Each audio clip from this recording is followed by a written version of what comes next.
unleash your inner Goldilocks, how to get it just right. Thank you so much for joining us for another hour of fun, exciting, and invigorating conversation. I cannot wait to get started with our special guest today and get you all engaged.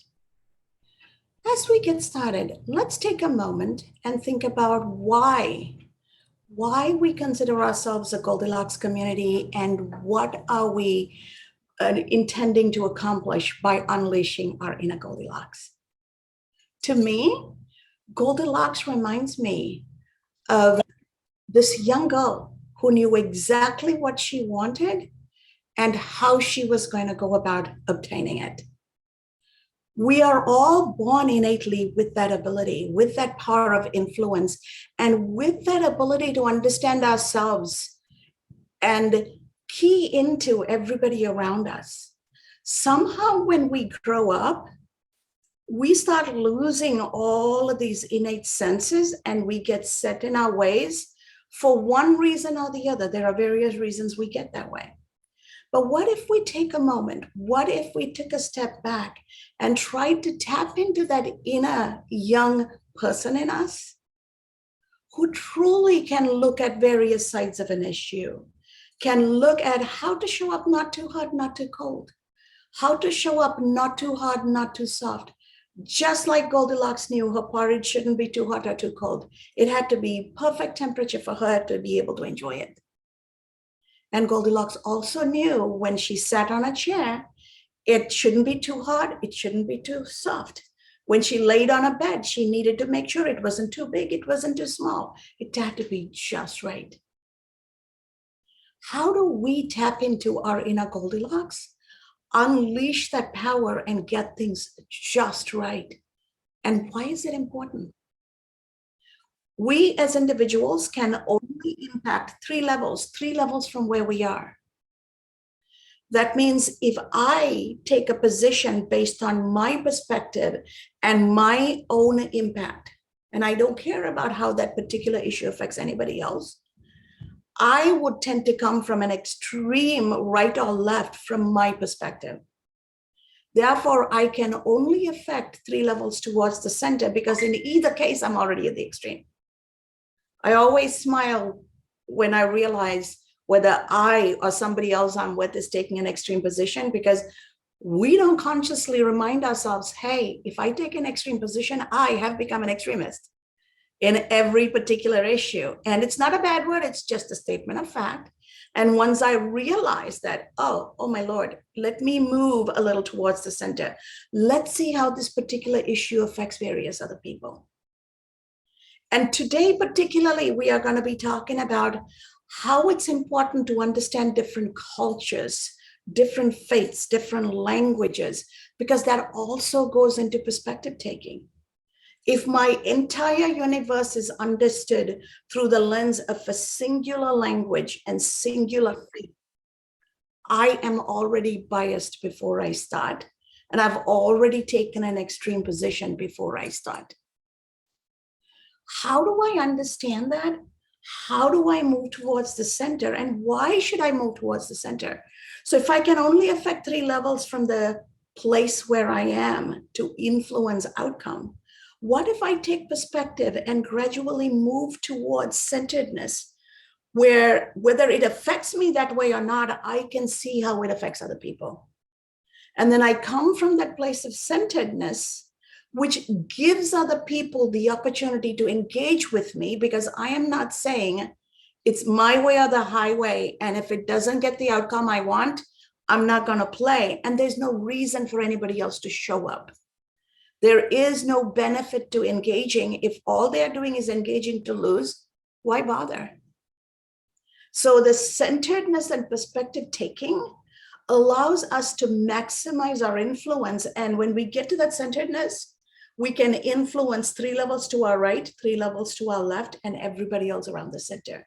So we've taken the fact of three levels of influence and geometrically magnified it to 7 degrees of influence. That is the power of unleashing your inner Goldilocks. And in that position of power, you become a leader, because a leader is a person who embraces the power of influence and moves action and outcome in the community and their society through the power of influence. Power of position is not a leader. Person with the power of position is a boss. The person with the power of influence is the leader because everybody chooses to follow them, because they're coming from the centeredness, because they are enabling shared prosperity, and they are bringing people together. And it is that power of influence that is going to help each of us become leaders. And it is that influence that's going to help each of us accomplish our purpose, our goals, and in the process, shared prosperity. Even our purpose sits in the centeredness of what we love, what we're great at, and what the world needs. If any one of these elements is dropped, we do not have a purpose that is sustainable. If I love what I do and the world needs it, but I suck at it, I'm not going to be the one thriving because of it. When I talk about it this way, the only thing my mind goes to is figure skating. I love figure skating. I think it's one of the most beautiful, graceful things. And I would watch TV and I would jump around in my living room pretending I'm skating. My husband said, okay, I'll take you ice skating. I've never been on ice on skates, right? I've never been on rollerblades either. So I got on the ice with my skates and I realized I had no control of movement. And the universe was going to take over and I'm going to fall and I'm going to break every single bone in my body. So now I'm trying to do this in my 40s, right? It's a little too late to start learning something like this. So as much as I love it, and I know the world needs something that beautiful and graceful to lift us up and bring that artistry into the world, I'm not going to be the one bringing it to the world. No, I am going to be one of the people going and enjoying it. So how do each of us find our purpose where what I love, what I'm great at, and what the world needs sits right there in the center? And then I can drive my economic engine. If I love what I do and I'm great at it, but the world doesn't need it, I can't monetize it. I can't drive my economic engine. I'm going to get broke. Therefore, I have to leave my purpose and go and do a job to make a living, to put a roof over my head, right? So understanding this is important. And then as leaders, we engage with purpose and we help other people find their purpose. And when we all come together from that centeredness alongside centering each of our purpose, that is when the magic happens. And that is what the Goldilocks community is accomplishing here. As we go into today's conversation, I want us to take 3 nuggets of wisdom along with us. 1, prioritize what matters and fill your cup first. None of us can give what we don't have. So we have to take the time and make the effort to fill our cup first by prioritizing what matters. Be the musician of your own life song. Life is a beautiful proposition, no matter how topsy-turvy it is. And it is all in the mindset. If we believe life is a beautiful proposition, and this is fun, and no matter what obstacles we have the relationships and the support system to deal with it, and we overcome it with that innate joy, it is going to be a beautiful song. The second idea I want us to take into the conversation is holistically seek your wellness. Your being is an integration of your heart, mind, body, and spirit. Mindfully balance your total wellness to live well. Too many times we do not think of ourselves as the integration of all 4 of these. Employers don't think about it. We don't think about it. The world doesn't think about it. But we need to start consciously looking at our being in its totality.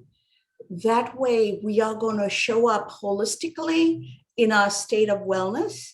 And therefore, everything we do is going to be centered on our purpose. And we as a being are already centered with our heart, mind, body, and spirit fully integrated. The third nugget I want us to take into the conversation is dutifully honor the divine within. In the South Asian culture, we greet each other with our hands put together saying, Vanakkam or Namaste. And that literally means I see the love, light, and the joy within you. And when my light recognizes that light within you, we are one because we come from the same source. The divinity is already within us. Too many times in the Western tradition, the modern Western tradition, I should say, we think of each of ourselves as the body, the being, the cells, the mother, the father who gave the cells for the body. We never stop to think that the soul is from the maker. It is from the universal energy. And it is that energy that is me. And the body, yes, came from my parents, but it is only a construct, a vessel for my soul to reside in this temporary journey on earth.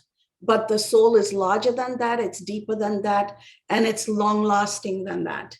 And when we start looking at that from the ancient Western and Eastern traditions, where it truly honors the soul and the divine within, then magic starts happening.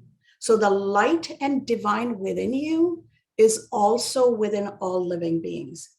Embrace your eternal duty, that divine within all of us to live your purpose.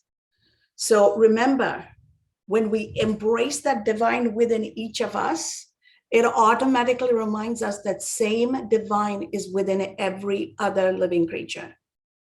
Therefore, we're going to be more mindful. Therefore, we're going to be more thoughtful. Therefore, we're going to be more centered, because I am not going to harm something that is already inside me.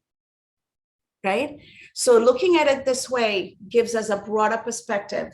And to have this conversation in a broad divine perspective, honoring the whole self, I'm very excited to have Dr. Susila Kulasingam joining us from Sydney, Australia. Susi, welcome.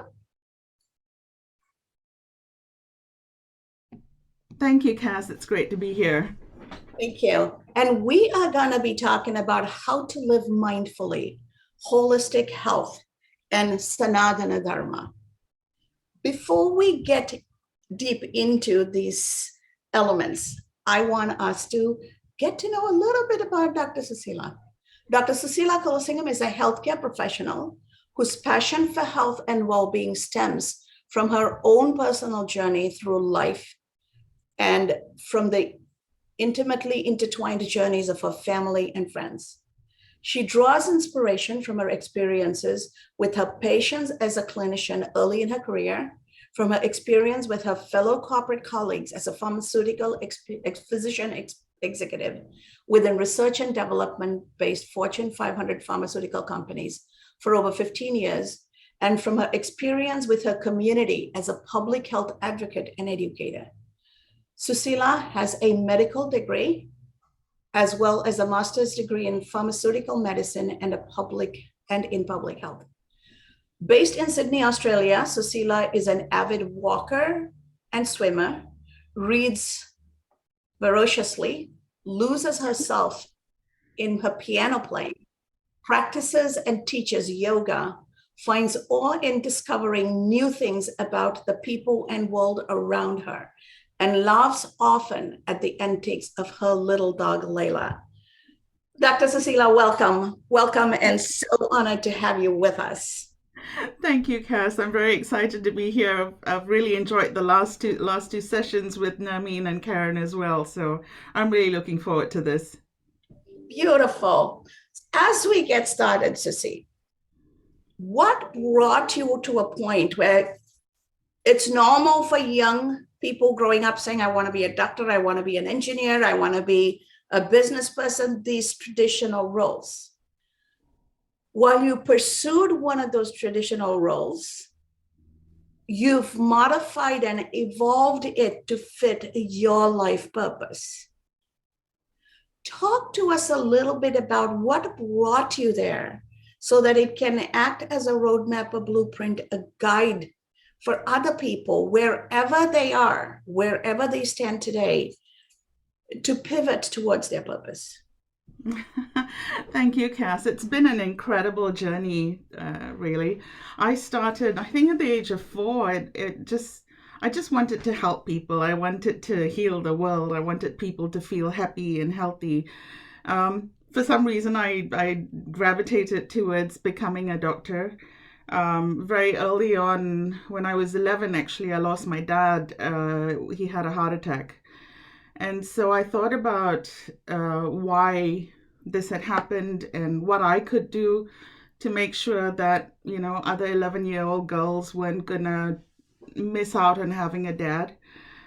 So I eventually did medicine and I really enjoyed seeing patients. I did that for about eight years or so. And so in a clinic, I would see maybe about 40, 80 patients a day. And I realized I was exposed to people within the pharmaceutical industry. We were dealing with a lot of medicines, obviously, as doctors. And I realized that the impact I could make by making sure that patients were getting the right drug at the right time, at the right dose, for the right disease. So the influence that I had that I potentially could have within the pharmaceutical industry could extend to thousands and thousands of people. And I really thrived on the cutting edge science. So I love, the fundamental of what we do in medicine is evidence. What is the evidence that makes you decide to take a certain action? So there was a lot of research and development going on in pharmaceutical companies, and that really attracted me to it. I had an amazing long career. But it also got to the point that at some point when I said, we're doing all this stuff where we're treating patients, we're diagnosing, treating patients, we're either curing them or we're managing their disease with medications. But I was seeing people increasingly, as they were growing older and older, maybe 20, 30 years ago, people lived till they were about 60, and now they're living till 80. But the quality of their life for the last 10, 15 years was simply not good enough. A lot of older people were miserable. They weren't enjoying a good quality of life. And I said, there's something that we need to do. We're going to be living longer, but it's not good enough to live longer, but live a diseased longer life. So I felt that there was a need to work towards improving the overall quality of life. And I think that stems from day one, right? For me, prevention, if you can prevent disease, that is a core part of making sure that people are healthy and in their optimal health for as long as possible. That gives them the best chance to have a long, healthy, active life. And then when you look at the oldest people in the world, what we call the blue zones, for example, Okinawa, they have all these areas have certain characteristics, and it's not just physical health. It's not just doing the right exercise and eating the right food. There was so much more to it. It was the society, the people the community and companionship that they had around them. The spirituality in the sense that they found peace or made space in their life for quiet and prayer and contemplation. So all these other things mixed together, and those are the people that seem to live not just the longest, but the healthiest and longest life. And so for me, that aspect of trying to bring that to people, really having experienced everything else and treating people and trying to get medicines to people, I said this is a core part that I think has been somewhat neglected. And so that's where my passion sort of, comes from, trying to want to make a change in this arena. Beautiful, beautiful. And I know you're integrating yoga, you're integrating meditation, you're integrating some of the Eastern traditions that have become mainstream. So what I want to do is actually go into the conversation about what is Sanadana Dharma and why that is a core part of how you approach this and what the others in the Western world can take from it, because it is not a concept that is understood outside of the South Asian Hindu community. but they know the yoga and the meditation, they know some of these tools, but holistically, the whole concept is not understood. So I would like for you to share that with our audience today. Okay, so I will start by saying that today's discussion is not about religion. What it is about the strength and the robustness of the history and the thousands and thousands of years of ancient tradition which has got us to where we are today. So Sanadana Dharma literally means the right way of living, or the rules or ways in which you can live dutifully and responsibly in the world. And so I might tell you a story about when I was growing up. I never realized a lot of these things until I was much older. So my parents, I lost my dad when I was pretty young, but my mom brought us up. Not just my mom. We lived in a community. Our relatives, our neighbors, the extended family was our community, and everybody functioned in a way that was replicated and handed down from generation to generation, and embedded within that behavior, within the way in which we lived, were certain principles that stood us in good stead. I never understood this because, as a young child, I was exposed. We had television when we were young, and we were like, oh my God, all these amazing movies from the West and TV series. And so we adopted a lot of that, when I go to KFC and Macca's, and neglected a lot of our traditional ways of doing things because we were open to, something that was different and unique. It's only much, I can give you an example. So my mom, when we were growing up, we would always have what we called a balanced meal. So a little bit of carbs, which was usually rice, 2 or 3 vegetables, and one of it was always a salad, so a really healthy, fresh version of vegetables, and some amount of protein. And so that was, and every meal was fresh and prepared, whether it's breakfast, lunch, and dinner. So it was a really healthy meal. Twice a week, she would mandate vegetarian. And I was like, what? Are you telling me we're not having like chicken or fish or egg today? Twice a week, she said, no, we're going vegetarian. And what modern research has, so I rebelled against it for a very long time. But what I'm finding now, what research has shown is that diets, for example, the Mediterranean diet, which is really high in vegetables and just has small amounts of proteins, whether mostly fish or a little bit of red meat, is actually really, really healthy for us. So it's things like that, which, her mom passed down to her and she's passed down to us, which I value now as I'm growing older.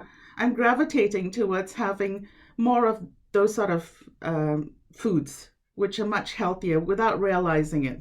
Another example is when I was growing up, after a certain age, mom said, okay, go and join a yoga class. So I think the Pure Life Society in Malaysia used to run yoga programs, and we'd go there and learn all the postures and stuff like that. And then I got exposed to, different types of sports, and I started working in corporate life, and life got too busy. And I've come full circle and gone back to yoga. And what I've learned from yoga is so rich. It's a traditional way of incorporating multi-dimensional aspects of good health, incorporating spiritual, emotional value, respect for nature, respect for community, that brings together the sense of wellness, which, you go through these phases in life, and I reflect back and I realize, wow, this is what I didn't have to work at it. It was actually inbuilt in the way we were brought up. So that wisdom, I think, and I see it in all the great wisdoms of the world, Cass, it's really around, take aside the rituals and the dogma and the doctrine, it's the principles. When you break it down to the fundamental principles, it's consistent and common in all the great religions of the world. And so when we take those principles and we incorporate it into the way we live, into the way we show up, into our well-being, we're so much better for it. I mean, you talk about many of these principles in your book, Cass, Ennobled for Success. Authenticity, integrity, compassion, kindness, authenticity, all those things which make a person genuine and really positive and kind to one another, supportive of one another. If nothing else, we saw from the pandemic that no man is an island. You can take all the most safest precautions in the world, but if your community around you doesn't do the same, you're still going to get sick. Mhm. So the sense of community, of valuing what's around us and being considered or considerate of others and what's happening in nature and in your environment is all interconnected. It's all integrated. And so for us to be whole, we need to make sure that everybody around us and everything around us is whole as well, if that makes sense. That was a really Absolutely. long explanation. Absolutely. And what I'm gathering from this is don't do these things as tasks. Yeah. Approach your wellness holistically Yeah. and integrate the meditation quietens our mind and allows us to focus. And starting your day, ending your day, and somewhere in the middle of the day, taking that quiet time to meditate anchors you and allows you to focus. It's not idle time. Yeah. It is truly feeding your soul and lifting your spirits. And Yeah. don't neglect that part of who we are. The same way, doing yoga once or twice a day, or even a few times a week, allows your body to be flexible and agile and help you live a harmonious life, because yoga keeps you more flexible than any exercise or physical therapy, right?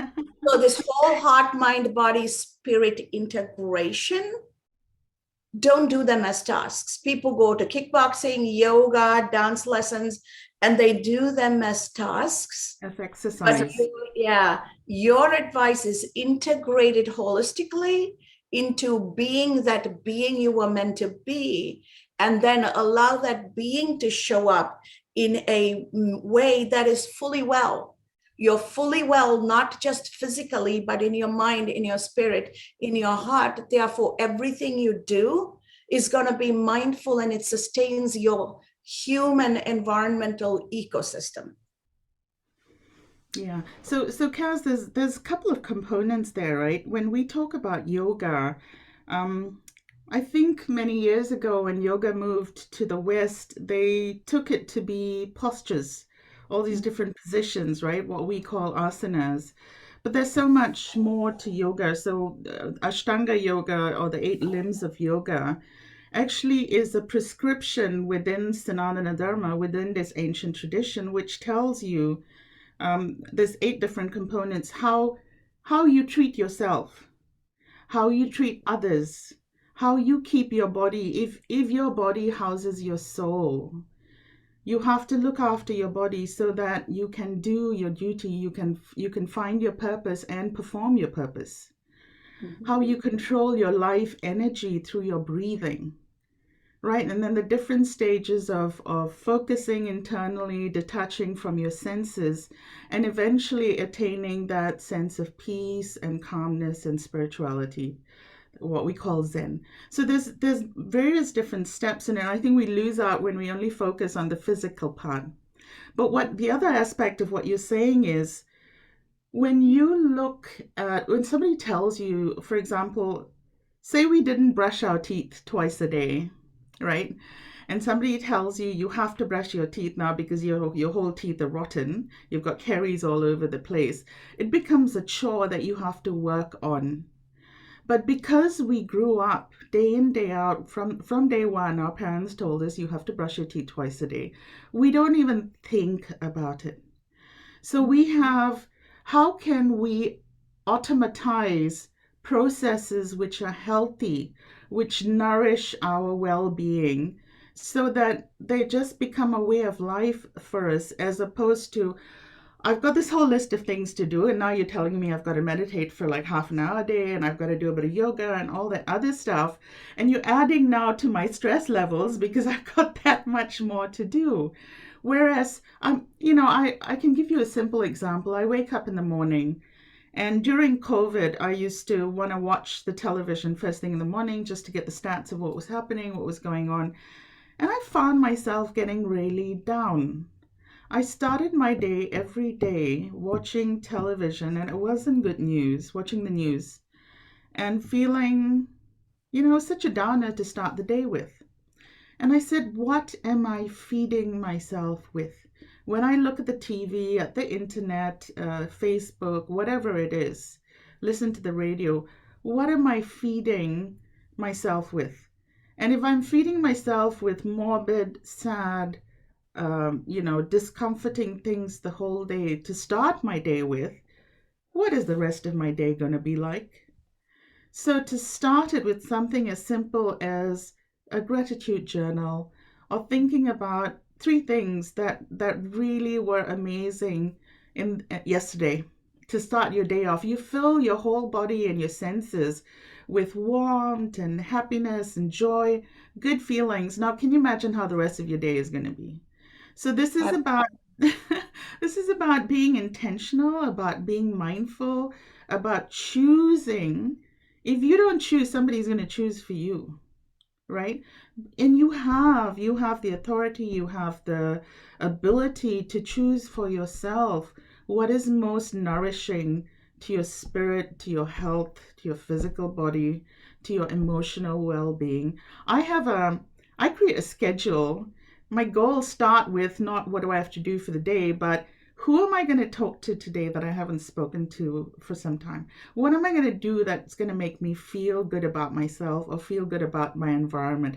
How can I do this one thing, whether it's growing a plant or whether it's watering the plant, or what can I do to nurture this environment around me? And when I accomplish that, I have a lot more joy and serenity than, you need to do the day-to-day empirical stuff, the activities of life. But those things are the ones that really sustain, create, and build for the future. Mm-hmm. And I totally hear what you're saying. And there is a way to integrate this seamlessly into the everyday output of life. I have this image of whoever we consider our maker to be, he or she is watching, and we're like hamsters running on a wheel, right? Morning till evening, we're running. Our wheels are mounted and we are running. Is that the purpose of existence? Were we born to complete tasks, or are we supposed to actually live? And in order to live, we need to embrace every aspect of our being. While I am doing something, I can have my mind calm, right? I can be meditating and being in a state of peace and calm while I am gardening. Gardening allows me to integrate both. Music is one of those things where when I'm listening to music and I'm moving to the rhythm of the music, or when I'm playing an instrument, I can allow my entire being become one with that. And that is meditation, that is art, that is quiet, that is being spiritually centered. So how do we look at these points of integration, and how do we bring them into our daily life? That's the key. So how can, as a practicing physician, as a pharmaceutical executive, how do you have these conversations with individuals who are raised and wired to believe that one more thing is going on my list? I have one more task to do. It's a tough one, Cass. I've been there myself.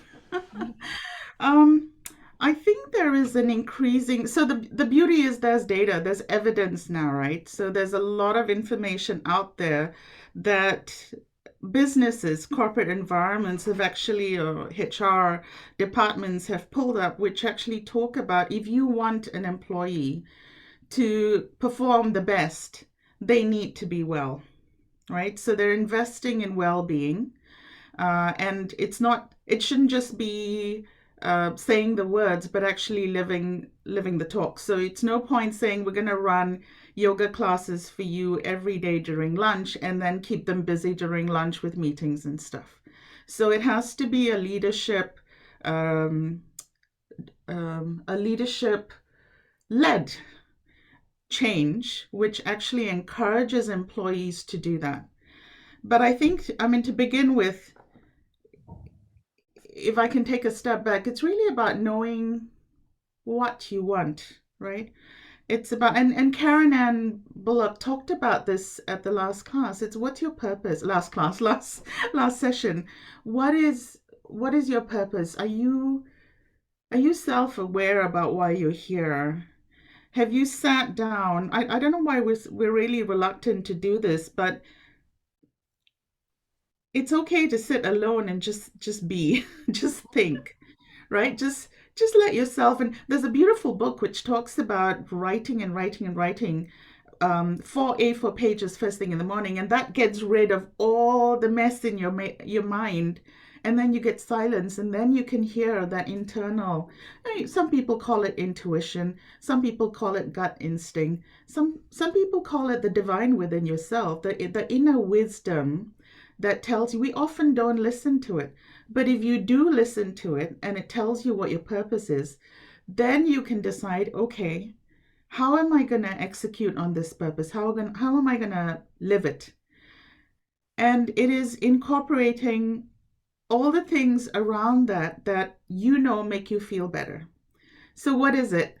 I've got a picture here of a double rainbow. I don't know if you can see it in my background. It's a retreat that I and a couple of friends went on, where we did a beautiful hike around the Blue Mountains in west of Australia, west of Sydney.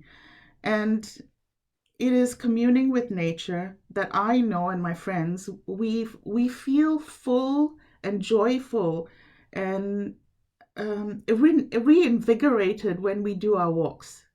Now, just looking at that picture, I feel good. So for me, that's just filled my heart bank. It's created a very positive energy within me. So for somebody else, it could be something entirely different. Every time I get up in the morning and I play with Layla, she lifts, my little dog, she lifts my spirits. So that fills me with very positive vibes as well. So it's knowing people, each individual person sitting down and saying, what is it that energizes me? What is it that makes me feel full and whole? And start incorporating that into your life. Make time for it, right? Even if it's 5 minutes or 10 minutes. When somebody says, I got to go and exercise and I've got to do this and this and this, it's going to take me 30 minutes. And I'm like, well, how about we just pick one exercise, one little, whether you're lifting weights or whatever, and just do it 3 times. You find that once you've started, it becomes easy to go on. It's that initial thing when you go, oh, I've got to spend 30 minutes on it. No, you don't have to. Right? It just starts with small increments, and then you enjoy it. You find that your body, when you realize and you listen to your body and it feels lighter and healthier and happier, you want to do more of it. Mm-hmm. So I think it just builds on. You got to start somewhere. You got to understand, listen to your body, listen to your inner wisdom telling you what you need to do, and be aligned with it. Mm-hmm. That alignment. Beautifully said. And we are living in an age and a society where it is action and knowledge, not a state of being and wisdom. This is a conversation I had with my students just this week. We were talking about it. It's like knowledge is knowing that tomato is a fruit. Wisdom is knowing don't put it in your fruit salad. Right? So knowing something doesn't help. How do you take that and translate into embodying that and living in and being in a state of being? And how do you bring that together? And how do you do it in a way that your entire being is calm? There are some people, no matter what happens, they never get off their center because they have built a holistic life and they are grounded not only in their purpose, but in their being. And that is the holistic wellness state. And how do people get there is the struggle. But I know folks have a lot of questions to see. So I am going to open this up and have folks engage and ask their questions. Sure. Go ahead. Okay, I will hop in, and I'm in a different location today, so a different background, but I've loved what you said. I loved especially at the beginning where you were talking about, living well, and there are lots of different faith traditions and pathways people can follow that aim in that direction. But I was especially thrilled when you talked about we need to get leaders and business leaders to understand that well-being is important, because I'm really passionate about helping organizations be more humane, ethical, and resilient, as I call it. And this is totally part of that. So how do you go about, how have you approached in your conversations with leaders, especially business leaders, to get them to see that wellness, well-being, this wholeness is actually going to be good for their businesses? Great question, and a very important one, I think. So I've in my corporate career, I've tried to model it. So as a leader myself, nurturing and taking care of my team and giving them the time and the space to be whole, to do what they need to do, as long as the job gets done, I don't care what time and where you're doing it, but I will support you in your endeavors, right? So during COVID, I had a couple of team members that were just breaking down because they had kids running around, they had a husband to cook for. And I said, no, you know what? Nobody's going to die if we don't have this meeting. Can you please just shut the computer, go out and roll in the grass with your kids, right? And what happens is when you give people the space to actually be whole and be cared for, be supported, you find that they actually work heaps harder. They're so loyal.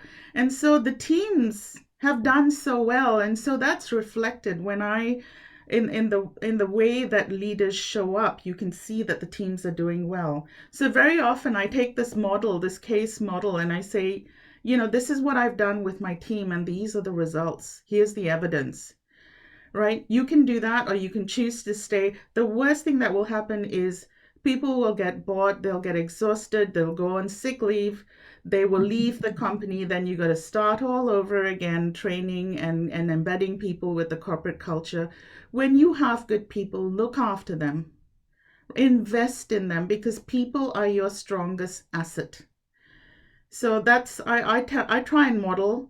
And then, of course, I have lots of signs and evidence which talks about, I take all these papers and I show it to them. And I'm like, it's worthwhile investing in this, right? Yeah, It absolutely. doesn't cost a lot. Right, exactly. Great answer. I love it. I love it, especially the modeling part. Perfect. Thank you. You're welcome. Thank you, Thanks, Susila. Robin. Thank you. And the best leaders model behavior, right? You don't tell people what to do. You do what is to be done, and people will follow you because you are the leader. So that is a perfect way to actually bring about change.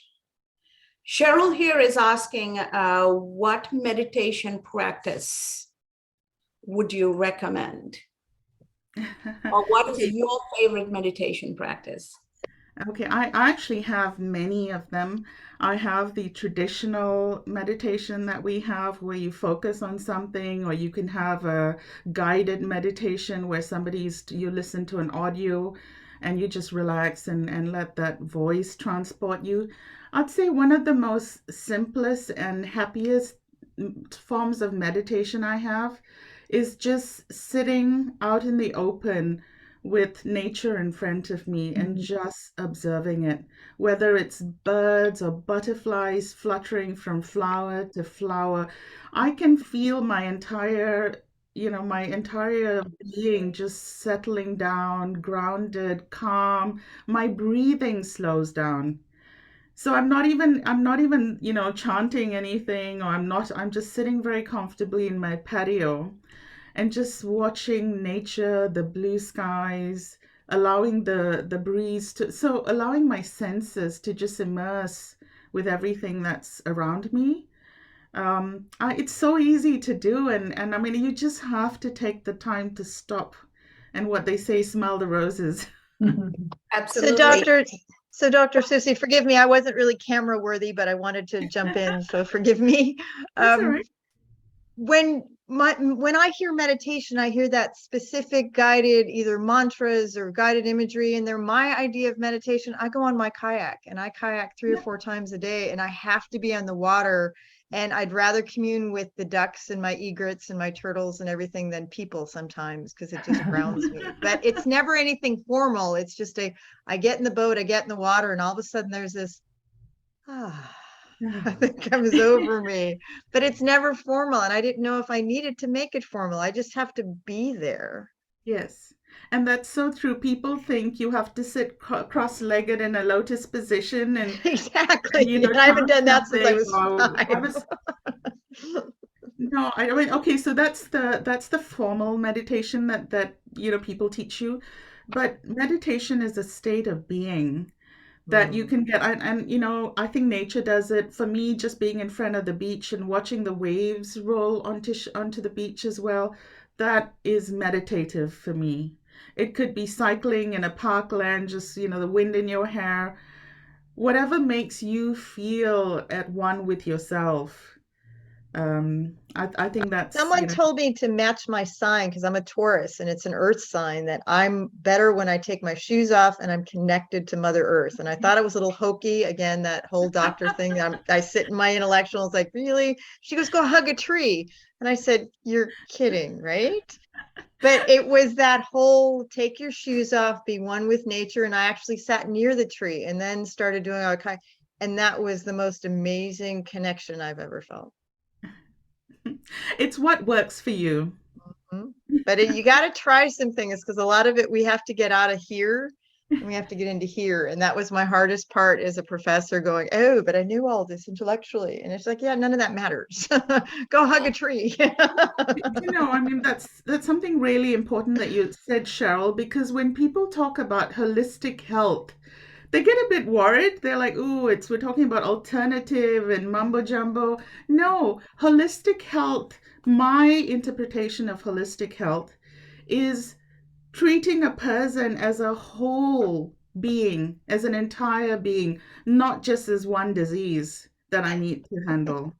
And so Well, and it's funny because when that happened, a lot of the things, because I manage a few medical things, a lot of that eased itself too. And it was just magic how that calmingness calmed everything else down, and my adrenal glands and the rest of it. And I'm healthier than I've ever been. I'm going, somebody should have told me this years ago.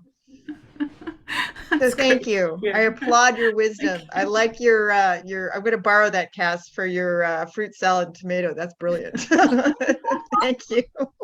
And we forget, right? When the human race evolved, we walked around on Earth without shoes. We lived with nature. We didn't have diabetes. We didn't have blood pressure. We didn't have cancer.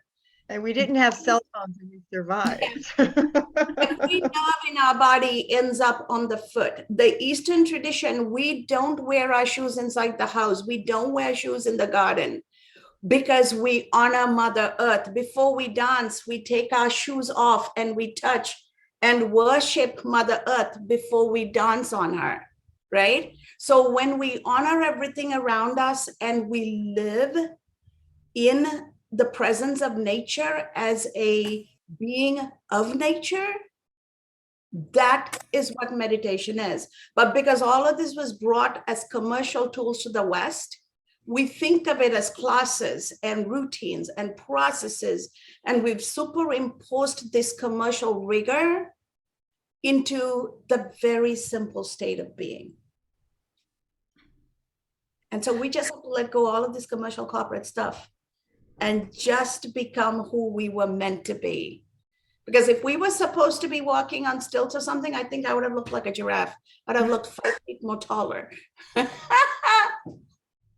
Do you know what's fascinating about all of this is, I mean, I was obviously trained as a doctor, so I'm very embedded in the Western or evidence base, and so there's a part of me that's the traditional Eastern, which is purely based on faith, on stuff that's been handed down from the generations, but there's so many institutions, Harvard University, Mayo Clinic, that actually have integrated medicine, and they've researched yoga, they've researched the impact of dancing, they've researched the impact of music on people, and so much of this, there's so much evidence. So it's no longer mumbo jumbo. I think you have to look at credible sources, you have to know where to look for information about this, but there is so much research supporting whether it's yoga or qigong or tai chi, so many of these ancient traditions that actually help that holistic health.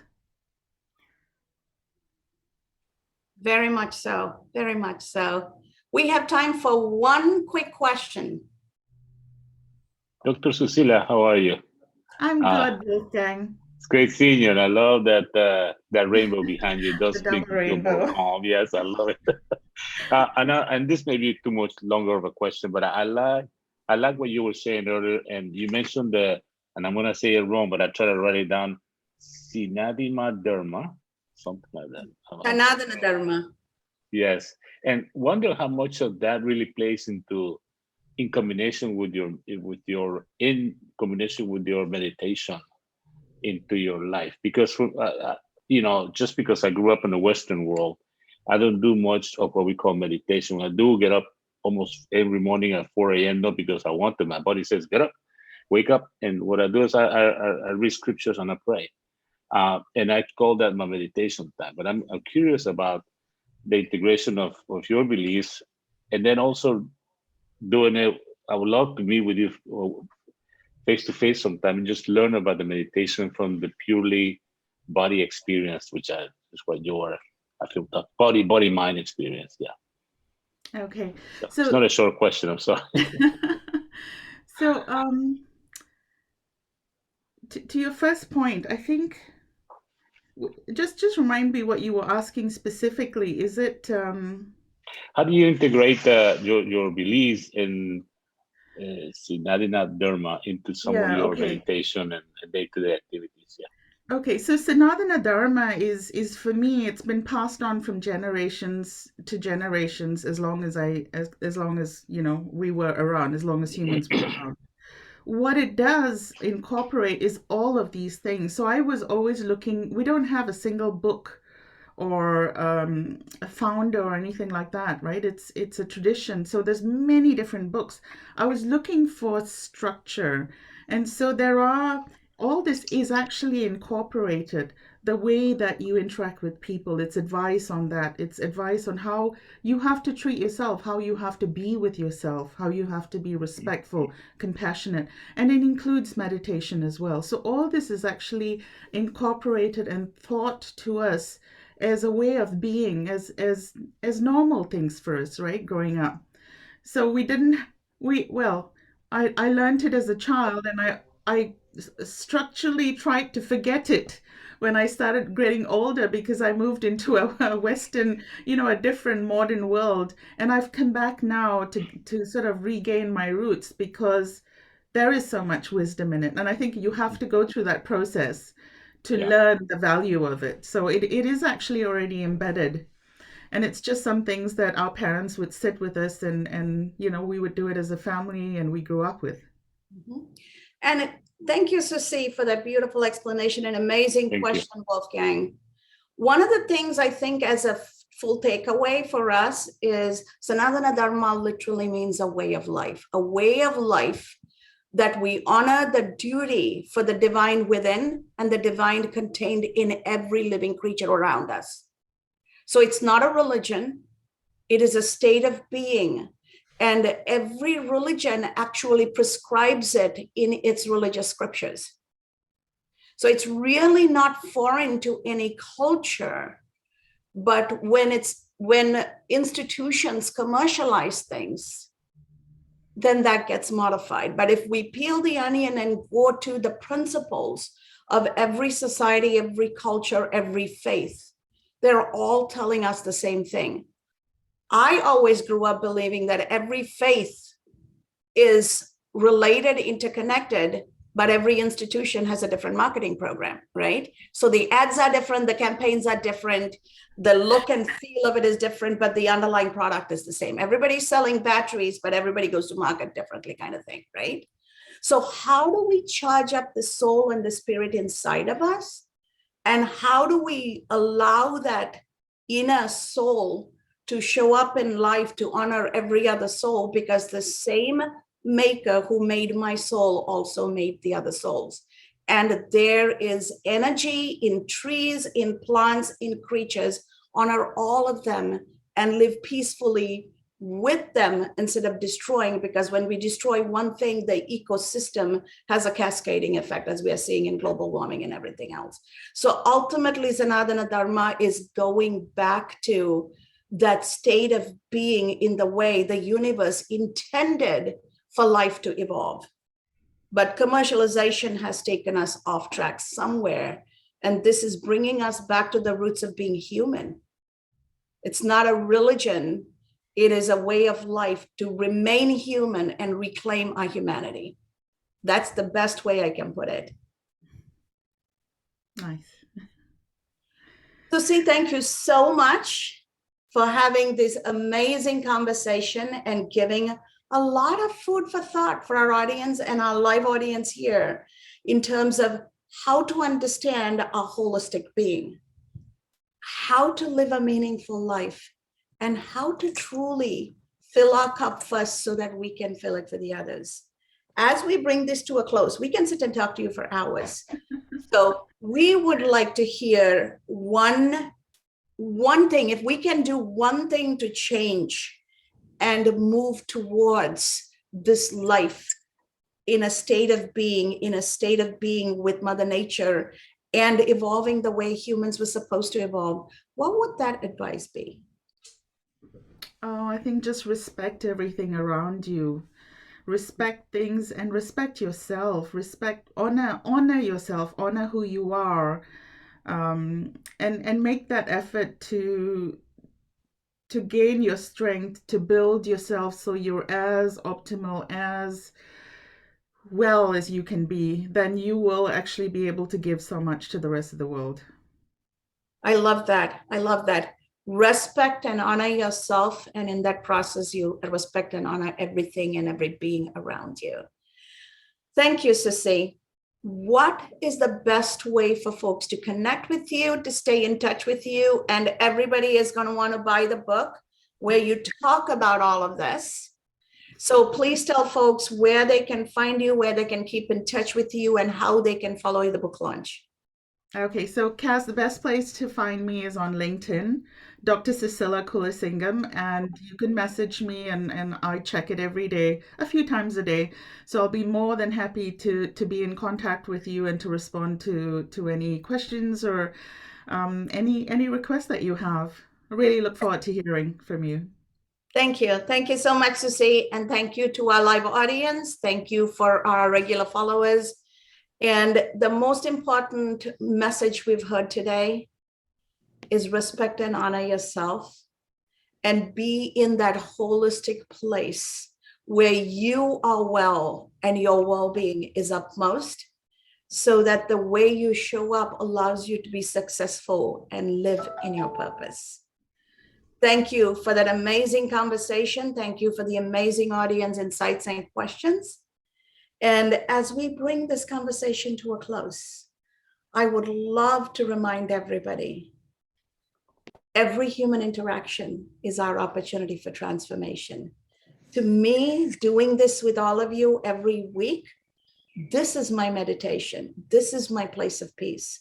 This is my place of honoring everything I bring to the table and everything you each bring to the table. So go out there and keep transforming lives. And in that process, please don't ever forget to transform yourself.